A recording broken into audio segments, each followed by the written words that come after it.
Interessante, Sônia, a gente falar então um pouquinho algumas questões que são técnicas, mas de uma forma leve, né? Uma delas, por exemplo, sobre fluxo de caixa, né?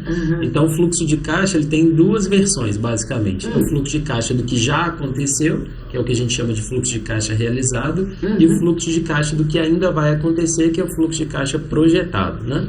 E o fluxo de caixa, ele sempre tem tudo que entra na empresa, né? Então são as entradas de recursos e tudo que sai da empresa, que são, né, gastos, despesas. E aí você chega num saldo final.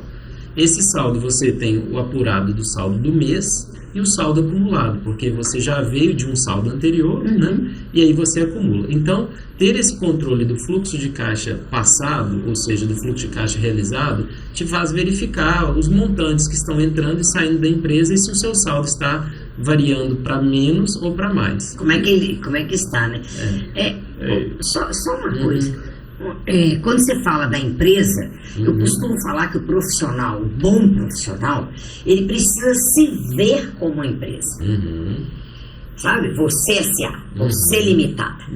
Onde ele é um intraempreendedor, se ele é um empreendedor ou um intraempreendedor se ele trabalha para alguém. Sim. Neste caso que ele trabalha para alguém, que ele é um intraempreendedor, é bom que ele, que é uma empresa, ele sabe que tem um único cliente, que é o patrão dele. Isso. E as pessoas também precisam se ver, ao se ver como empresa, é interessante também que ela olhe esse fluxo de caixa, o que é que tem, ela pode saber, como pessoa, né? Ela vê o que é que ela tem, então o que passou, o que ela gastou, para a gente...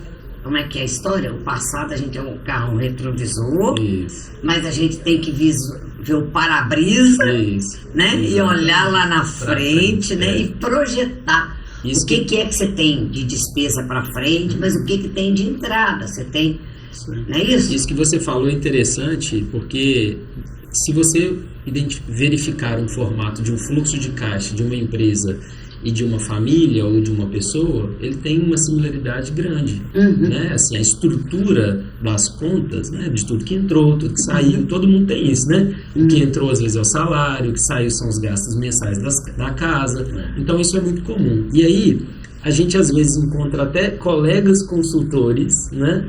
Que às vezes não fazem seus fluxos de caixa, que ele entende que aquilo ali, aquela receita do mês tem que ser para o mês, e às vezes esquece que às vezes no fim do ano as consultorias pode ser que caiam, né? A gente conhece alguns consultores que trabalham conosco pelo Sebrae, e o Sebrae, por exemplo, ele tem uma época muito específica de trabalho. Quando chega janeiro, fevereiro, não tem nada, aí é dezembro, no dezembro você termina, aí você recebe, exatamente, né? Até no janeiro você ainda recebe, mas depois fica 2, 3 meses. E é comum a gente, né, conversando com esses colegas, eles relatarem certas dificuldades financeiras, porque na cabeça deles eles não previram aquilo, só que acontece todo ano. Não faz uma reserva para isso, já sabe você já sabe que janeiro vai ter que pagar IPVA, a matrícula de escola de menino, IPTU, não sei o que. Então você já às vezes você quer gastar nas férias, porque é um mês que você trabalha mesmo, você quer viajar, tem presentes de Natal, né? Às vezes é um momento que você vai ter tempo de fazer uma manutenção da sua casa. Então realmente existe esse período e ele é sabido. E aí muitas vezes eles são surpreendidos, é surpreendente eles serem surpreendidos com uma coisa que é sabida. Interessante, gostei disso, é surpreendente. Tudo que se aplica, né, a gente chama, né, são duas pessoas, né, você tem a pessoa física e a pessoa jurídica. Então tudo se aplica, assim, né, obviamente com as suas adaptações, né, a pessoa física se aplica à pessoa jurídica. Assim como a pessoa jurídica, né, tem que ter reserva, tem que ter capital de giro, tem que ter planejamento, a pessoa física também. A pessoa jurídica tem que ter para pagar o 13º funcionário, que em novembro, dezembro vai ter que pagar, já sabe, e não faz projeção para isso. Isso, então o fluxo de caixa projetado, ele é exatamente igual ao fluxo de caixa realizado, só que com um olhar para frente.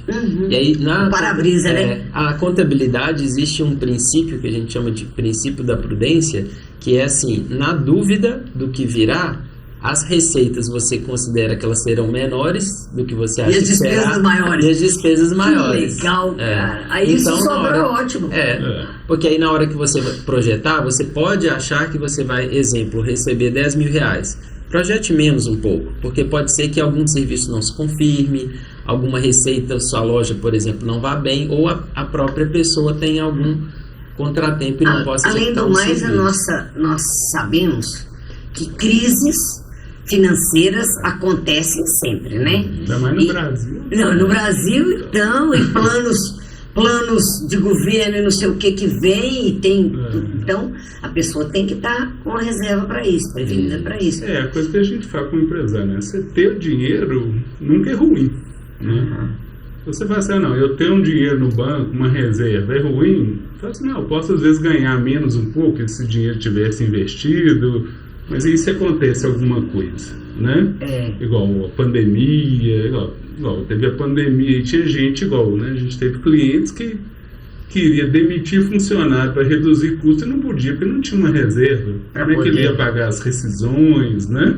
E é uma coisa que, por exemplo, eu falo que, quando eu dou consultoria, que o empresário ele tem que ter uma reserva, ele tem que considerar o salário do funcionário, não só o do mês. Ele tem que ver, o fundo de garantia ele já depositou, mas ele tem que ter lá quantos por si, 40%, 50% de multa, o 13º, férias, tudo, né? Às vezes eles esquecem que podem ser que eles precisem de alguém para substituir a pessoa nas férias.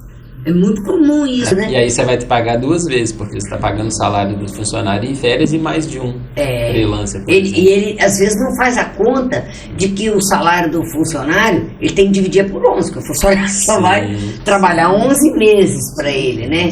Multiplicar por 12 o gasto e vai receber 11 meses de trabalho. Ideia, né? Igual falando, dinheiro chama dinheiro, né? É verdade. Então, assim, se você está sem dinheiro, o seu leque de opções ele é muito menor.